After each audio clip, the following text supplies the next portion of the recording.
Je m'appelle Aïssatou. Je suis une jeune femme d'origine africaine. Je vivais avec Mamadou depuis 14 ans dans un beau pays d'Afrique. Nous avions 4 enfants ensemble et j'étais très attachée à notre famille. Malgré cela, Mamadou et moi n'étions pas mariés officiellement et c'était quelque chose qui me pesait beaucoup. Je rêvais d'une vie stable et officielle avec lui, espérant qu'un jour il décide de passer devant le maire pour officialiser notre union. Mais chaque fois que j'abordais le sujet, Mamadou trouvait une excuse pour l'éviter. Mamadou voyageait souvent en France pour ce qu'il appelait des affaires. Pendant ce temps, je m'occupais de nos enfants et de notre maison. Notre fille aînée venait d'obtenir son bac et se préparait à partir en France pour ses études supérieures, ce qui me remplissait de fierté. Un matin, alors que je rangeais les affaires de Mamadou, je fis une découverte qui me glaça le sang. Dans sa valise, je trouvais un acte de mariage daté du 9 juillet 2020. Mamadou s'était marié avec une autre femme en France. Le choc de cette découverte fut immense. J'étais trahie, perdue, ne sachant plus quoi penser ou faire. Prise de colère et de tristesse, je décidai de chercher le nom de cette femme sur Facebook. Je découvris qu'elle vivait en France et qu'elle avait 2 enfants avec Mamadou. Sur sa photo de couverture, il y avait Mamadou avec cette nouvelle famille, souriant, comme si ma famille et moi n'existions pas. Ce soir-là, quand Mamadou rentra à la maison, je l'attendais, l'acte de mariage à la main. Les larmes aux yeux, je lui demandai des explications. Il soupira et m'annonça calmement qu'il était marié à une autre femme et que si cela ne me convenait pas, je pouvais partir. C'était comme si notre vie ensemble, nos enfants, n'avaient aucune valeur pour lui. Il expliqua que sa femme en France et sa famille l'avaient aidé à trouver un bon travail et que c'était grâce à eux qu'il avait réussi. Il ajouta même que sa femme était au courant de mon existence, mais qu'elle n'avait jamais cherché à me contacter. Les jours qui suivirent furent extrêmement difficiles. Je me sentais seule, trahie et humiliée. J'avais l'impression que tout le monde savait, sauf moi. Mes belles-sœurs étaient même au courant de cette situation. Je me sentais comme la dernière à savoir, isolée dans ma propre douleur. Une nuit, je ne pus m'empêcher de pleurer. Pleurer pour moi, pour mes enfants, pour la vie que j'avais cru avoir. Je me demandais comment protéger mes enfants dans une telle situation. Et si je devais empêcher notre aînée de partir en France, de peur qu'elle ne soit blessée par la situation. Un jour, une ancienne amie, Mariam, m'appela. Elle connaissait la femme de Mamadou en France et me révéla que Mamadou menait une double vie depuis bien plus longtemps que je ne l'imaginais. Il avait d'autres relations avec des femmes en plus de celles en France. Il manipulait tout le monde pour garder le contrôle sur sa vie compliquée. Après cette révélation, je décidai de parler à Mamadou une dernière fois, cherchant des réponses, voulant comprendre pourquoi il m'avait fait ça. Mais Mamadou resta froid et distant, répétant que si je n'étais pas contente, je pouvais partir. Je savais alors que je devais prendre une décision pour mes enfants et pour moi. Nous ne pouvions plus continuer à vivre ainsi. J'ai pris la décision la plus difficile de ma vie. Partir pour protéger mes enfants et chercher un meilleur avenir. Je me souviens de cette nuit comme si c'était hier. J'avais pris la décision la plus difficile de ma vie. Mes enfants dormaient paisiblement, ne sachant pas ce qui se passait. Je les ai doucement réveillés, leur disant qu'il fallait qu'on parte, qu'on allait vers quelque chose de mieux, loin des mensonges qui avaient empoisonné notre vie. Nous avons pris juste le nécessaire, quelques vêtements, quelques photos, les jouets préférés des enfants et un peu de bijoux que j'avais au cas où on aurait besoin d'argent rapidement. Chaque chose qu'on mettait dans nos sacs semblait lourd, chargé de souvenirs et d'espoirs perdus. Nous avons quitté notre maison la nuit, sous un ciel étoilé. Les enfants, encore à moitié endormis, me suivaient en silence, se blottissant contre moi à chaque bruit étrange de la nuit. On est allé à pied jusqu'à la gare routière et on a pris un vieux bus qui devait nous emmener loin, vers une nouvelle ville. Le trajet était long et silencieux. Les enfants dormaient par moments et moi, je pensais à notre avenir, essayant de ne pas laisser la peur prendre le dessus. Quand le soleil s'est levé, on est arrivé dans la ville où, des années plus tôt, on avait acheté une petite maison pour notre retraite.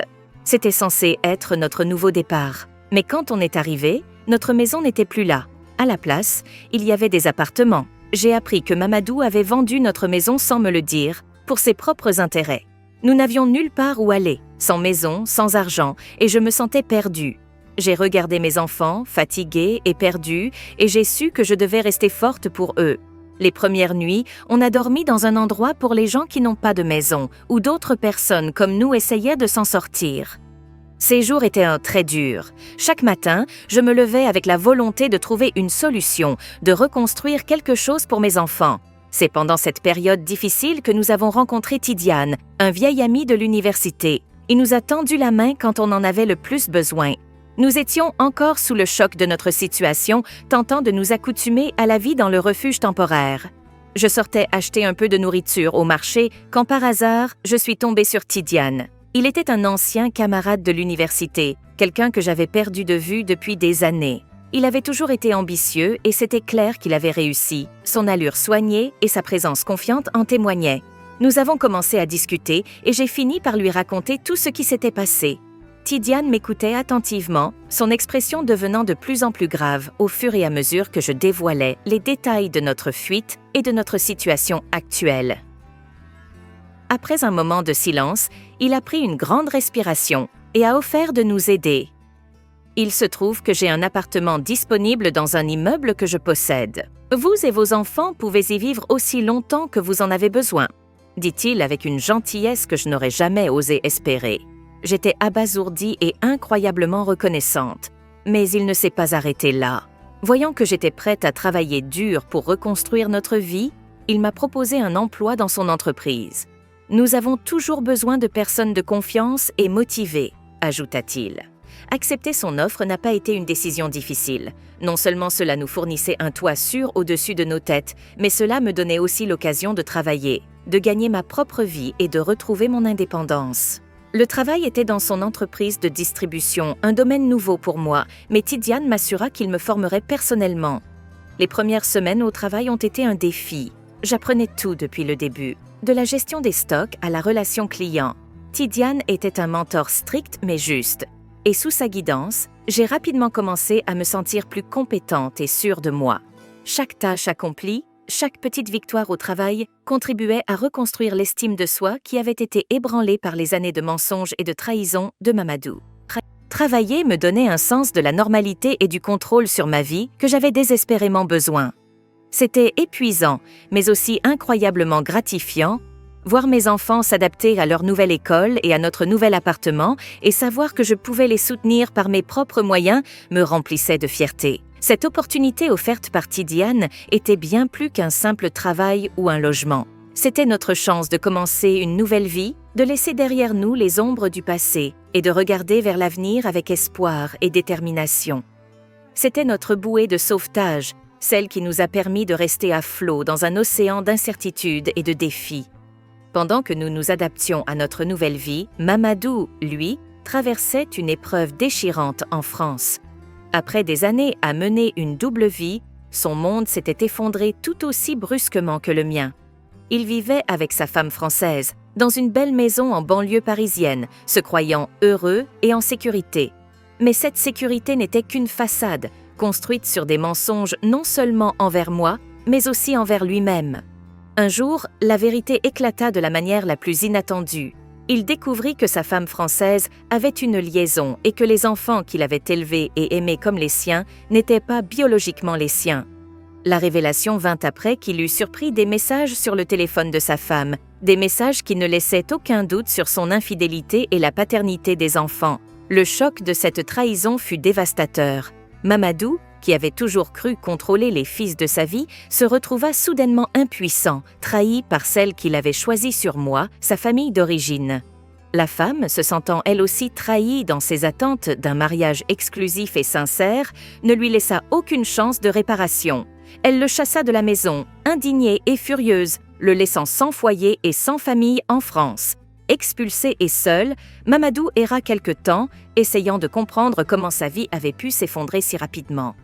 Il logea chez des amis, dans des hôtels, toujours en proie à une profonde réflexion sur ses actions et leurs conséquences. Les nuits étaient longues et solitaires, et les jours, un enchaînement de regrets et de remords. Il pensait à nous, à tout ce qu'il avait perdu, une famille aimante, des enfants qui le respectaient, une compagne qui avait été à ses côtés dans les moments difficiles. C'est dans ce contexte de profonde solitude et de regret que Mamadou prit la décision de revenir en Afrique. Il prit l'avion pour revenir en Afrique. Durant le vol, il réfléchissait sans cesse, tournant et retournant dans sa tête les mots qu'il utiliserait pour s'excuser, pour expliquer, pour demander une seconde chance, même s'il savait au fond de lui que certaines erreurs sont parfois irréparables. À son arrivée, il fut confronté à une réalité bien différente de celle qu'il avait laissée. J'étais devenue une femme épanouie et indépendante, reconstruite grâce à l'aide et à l'amour de Tidiane, qui avait été à mes côtés dans les moments les plus sombres. Sous le choc de cette transformation, Mamadou sentit une pointe de regret encore plus aiguë percer son cœur. Il vit dans mes yeux une lueur de bonheur qui n'avait pas brillé depuis longtemps, un bonheur qui n'avait rien à voir avec lui. Lorsqu'il essaya de parler aux enfants, il fut confronté à un mur de froideur et de méfiance. Ils avaient grandi, ils n'étaient plus les petits-enfants innocents qu'il avait quittés. Ils avaient appris la vérité sur son absence, ses mensonges et la douleur qu'il avait causée à leur mère. Chaque tentative de Mamadou pour expliquer ses actes semblait tomber dans le vide. Les enfants écoutaient, mais leurs regards étaient distants, leurs réponses courtes et dépourvues de chaleur. Ils ne pouvaient pas, ils ne voulaient pas pardonner la trahison qu'ils estimaient impardonnable. Mamadou tenta de s'adresser directement à moi, cherchant dans mes yeux une étincelle de l'affection passée. « Aïssatou, je suis tellement désolée pour tout ce que je t'ai fait subir. J'ai fait des erreurs, de grosses erreurs, et je comprends si tu ne peux pas me pardonner, mais je suis revenue pour essayer de réparer les choses, pour être un meilleur père, pour soutenir mes enfants, disait-il, sa voix emplie de sincérité et de regret. Mais les mots, autrefois si puissants entre nous, semblaient maintenant vides et tardifs. « Mamadou, répondis-je avec calme, ta présence ici ne change rien pour nous.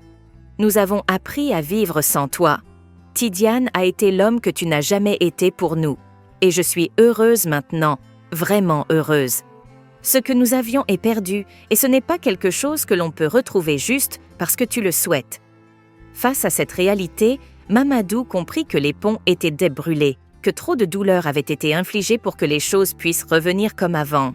Il réalisa que son retour ne suffisait pas à effacer les années de douleur qu'il avait causées, et que les mots, quelle que soit leur sincérité, ne pouvaient pas guérir les blessures profondes qu'il avait laissées. Il était venu chercher la rédemption, mais il trouva seulement la confirmation que certaines erreurs sont trop profondes pour être pardonnées. J'étais devenue une femme complètement épanouie. À ses yeux, j'étais méconnaissable, rayonnante de bonheur et de confiance. À côté de moi se tenait Tidiane, l'homme qui m'avait offert un soutien inconditionnel et avait restauré ma foi en l'amour véritable. Sous son influence bienveillante, j'avais repris confiance en moi et en mes capacités, et j'étais devenue une personne forte et indépendante. Nos enfants, également transformés, avaient mûri et pris conscience des réalités de la vie bien plus tôt que je ne l'aurais souhaité. Ils avaient appris à faire face à l'absence d'un père et à surmonter les défis de son abandon. Ils avaient vu leur mère lutter et se relever, et cela leur avait enseigné une leçon de résilience et de force. Lorsque Mamadou tenta de renouer avec eux, il fut confronté à des regards pleins de questions et de reproches. Ils écoutaient ses explications, ses excuses, mais il était clair qu'ils gardaient une distance émotionnelle. Le pardon ne leur semblait ni simple ni mérité. Leurs réponses courtes et leurs regards évitants témoignent de leur désillusion à son égard. Aujourd'hui, je vis une vie radicalement différente. Tidiane et moi avons bâti un foyer fondé sur le respect mutuel, l'amour et la confiance. Nous avons traversé ensemble des moments difficiles, mais chaque épreuve a renforcé notre lien. Les enfants le considèrent comme un modèle de stabilité et de gentillesse, qualité qu'ils n'avaient jamais associée à leur père biologique. Ensemble, nous avons créé un environnement où l'ouverture, l'honnêteté et le soutien sont primordiaux. Quant à Mamadou, après avoir tenté en vain de se racheter auprès de nous, il a fini par accepter les conséquences de ses choix. Il vit seul maintenant, loin de nous, confronté chaque jour à ses erreurs et à ses regrets. Ses visites sont devenues de plus en plus rares, et à chaque fois, il semble un peu plus diminué, un peu plus résigné. C'est un homme qui a perdu beaucoup à cause de ses décisions, un homme qui doit vivre avec le poids de savoir qu'il a brisé sa propre famille par ses actions égoïstes. Cette transformation de nos vies tant la mienne que celle de Mamadou, montrent combien les choix que l'on fait peuvent avoir des répercussions profondes et durables. Pour moi et mes enfants, ces choix nous ont finalement menés vers un avenir meilleur et plus heureux, même si le chemin a été semé d'embûches. Pour Mamadou, ils ont mené à la solitude et au remords, un rappel constant que les actions ont des conséquences, parfois irréversibles. Mamadou va de malheur en malheur, il se retrouve maintenant malade à l'hôpital et me demande de l'aide pour retrouver une vie digne. Face à cette situation, je me demande si je devais l'aider malgré tout ce qu'il m'a fait. Que feriez-vous à ma place? Donnez-moi vos conseils dans les commentaires, s'il vous plaît, car je ne sais pas quoi faire.